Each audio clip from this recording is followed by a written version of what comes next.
मेरे शौहर 2 दिन के लिए शहर से बाहर जा रहे थे। वो बोले कि चलो तुम्हें तुम्हारी अम्मी के यहाँ छोड़ देता हूँ, अकेली क्या करोगी घर में, हो भी डरपोक। तो वो खुशी खुशी तैयार हो गई।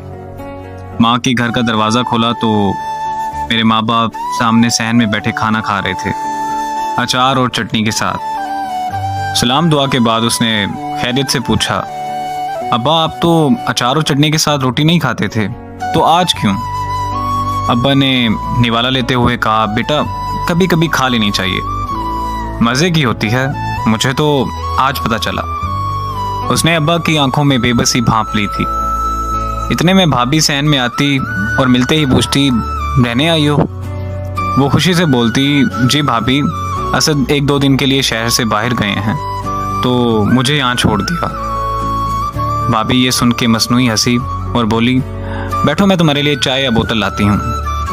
वो भी अम्मा अब्बा के बर्तन समेट के कहती, मैं भाभी की हेल्प करवा देती हूँ और भाई से भी मिल लूँ। वो बर्तन किचन में रखती और भाई के कमरे की दस्तक देने ही लगी थी। अंदर से भाई और भाभी की आवाज़ें बाहर सुनाई दी, तुम्हारी बहनें बया तो दी हैं लेकिन अम्मा अब्बा का चौखट नहीं छोड़ती।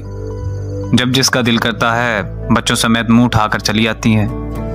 भाई की आवाज़ आती है कि तुम्हारा क्या खाती है, यहाँ नहीं आएगी तो कहाँ जाएगी?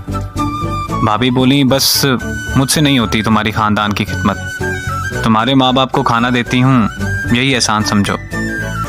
उसका तो जिस्म जैसे वहीं सुन हो गया और आवाज़ खलक में दब गई और उल्टे पांव वापस होने लगी।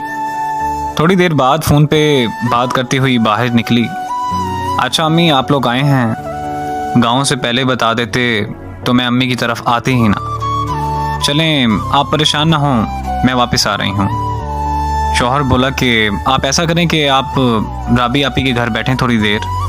अम्मा अब्बा भी हैरान होते हुए कहते, बेटा ये क्या बात हुई?